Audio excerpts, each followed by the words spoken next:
في لقاءات كقمة العشرين وبعيدا عن اقتصاد العالم وأزماته تصيد العدسات لقطات ذات دلالة.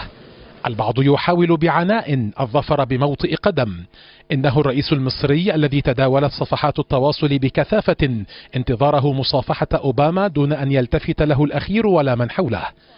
مصر التي قال السيسي إنها ستكون قد الدنيا تظهر بروتوكوليا على نحو استاء منه كثيرون، ورأوا أنها أزمة الثقة الناجمة عن أزمة الشرعية التي ما زال الرجل يطارد شبحها منذ نفذ انقلابه العسكري قبل 3 سنوات.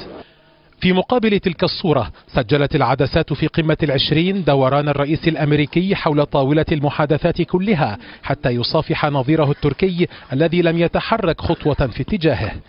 يتابع مشاهدون عرب كثر تلك الصور وغيرها مدركين أن الفرق بين تلك المشاهد يتمثل فيما يستند إليه كل رئيس. ينعكس الاستناد على الإرادة الشعبية ثقة وراحة أعصاب بخلاف طرق أخرى وصل بها آخرون لكراسي الحكم. أوباما الذي سعى لأردوغان هنا هو أوباما الذي انتظره السيسي وانتظره رئيس وزراء العراق طويلا قبل عام دون أن يلتفت إليه. ليس العيب في العدسات ولا في سوء نيتها بكل تأكيد.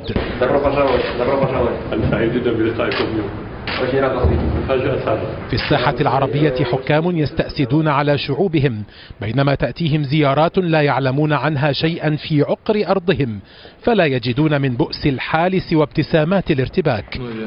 وهو ذات الحاكم الذي ذهب أو ذهب به كما قال البعض إلى لقاء نصيره الأكبر فيما بدا استدعاء لا زيارة. حاول الربيع العربي وما زال الخروج من تلك الحقبة التي يحكم فيها رؤساء يطاردهم هاجس الشرعية.